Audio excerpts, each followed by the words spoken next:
Hello and welcome to my channel. My name is Titan del 86.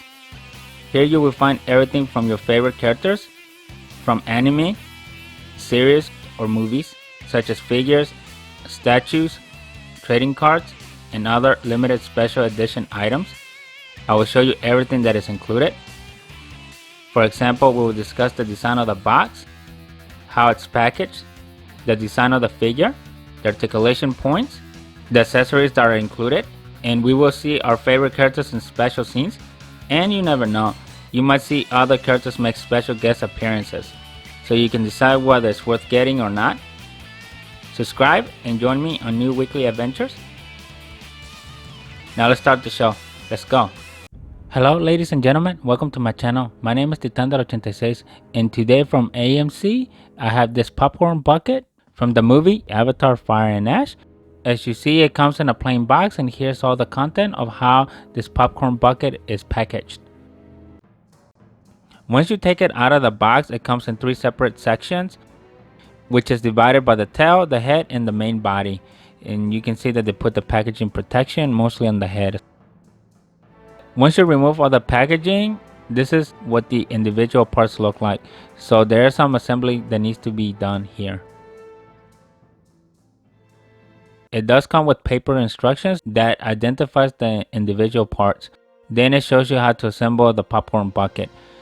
Oddly enough, it looks very simple.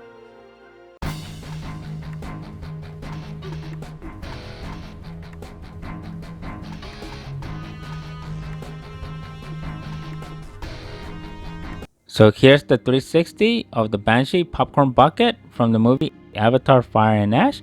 I really like the details that they included on this bucket. It looks like just like the Banshees used in the Avatar movies. Looking at it, I was trying to figure out what kind of Banshee it was. I basically got stuck between a mountain and a forest Banshee. I want to say it was a mountain one, but I can't really tell the difference because of how the back legs were done. Overall, just looking at the details, they're really amazing in this popcorn bucket. I think in this one, AMC did a good job doing it. It doesn't have any gimmickies, it's not articulated or anything. You just have to be very careful because of the material that they use here. The plastic seems to be more glass than anything. The only soft part portion is on the tail as you go halfway down towards the red piece at the tip of the tail. So basically when handling it, you want to be very careful. As far as assembling it, it was very straightforward. It wasn't too difficult. It was just more concerning of assembling the bucket without breaking it.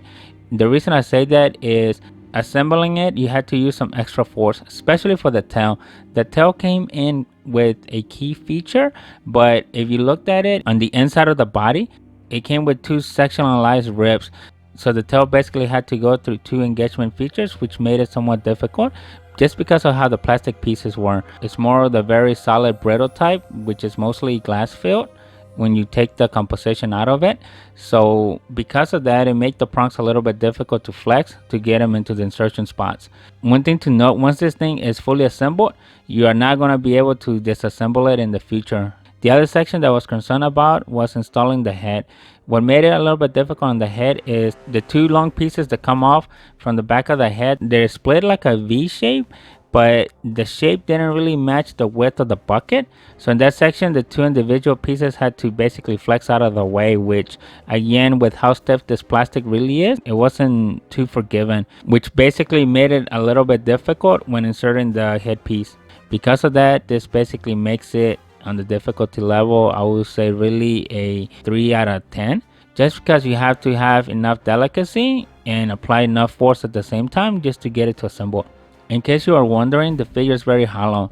Nothing is fully filled in except for the tail. One of the reasons why I got this popcorn bucket was because I really like Avatar the movie, and I'm talking about the first one that came out. To me, that Avatar movie was perfect. I like the storyline, I like the visuals.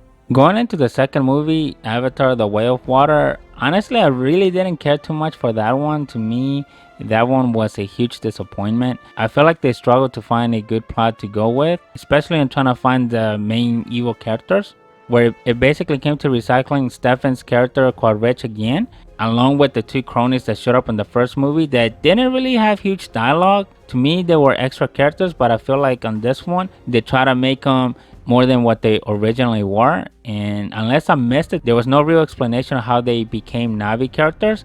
And because of how the second movie really did and how I felt about it, I actually didn't go and watch Fire and Ash. So I'm gonna wait until it comes out to later watch it and then see if it makes sense. But again, I bought this bucket just because of me really liking the first Avatar movie. But having it in the collection is really good. As you can see, it's got nice details. It's got really good vibrant colors that have that pop feature. So it makes it a very pretty, attractive popcorn bucket. Here you can see the nice details of the paint job and how they gradually go from a turquoise to a light blue color, which I really like how they transition the paint as you see here. And all Avatar creatures, it still sports the two eyes. Here you can see the nice details that they did. And what really wins me over is how they did the shading. The shading here is really phenomenal and amazing. Once you get into the wing details, you do see some quality marks there where it's missing some paint or it's got a couple little nicks here and there, but on the overall picture, it doesn't really detract you from it. I really like the wings. The wings out of this whole thing are really amazing, especially with the details and how it captures the light. Here's a look at the background. Here's the giant logo of the Avatar Fire and Ash, showing the promotional that it's only in theaters. Here you can see they even molded in the breathing mechanisms for these Banshee creatures. In case you're really curious of the whole autonomy for the Banshee, you will see the air will just enter and leave right through the gills. So basically they don't breathe by inhaling and exhaling continuously. Going back to this popcorn bucket, that is something that I wasn't expecting to have, but based on the release of the movie and what AMC Theatres did, I like what they did. They spent a little bit of time, not in functionality or anything because it's not articulated, but the details, making it a nice display piece, which it does very well with the nice painted details and the nice vibrant colors that they picked. And because of this type of blue that they used, it tends to have a very eye gravitating persona, especially under lower light, which gives it a nice subtle glow. This is all I have for you today. If you like what you have seen, don't forget to leave a like, subscribe to the channel, share the video, and I'll see you next week with a brand new video. Thank you and bye.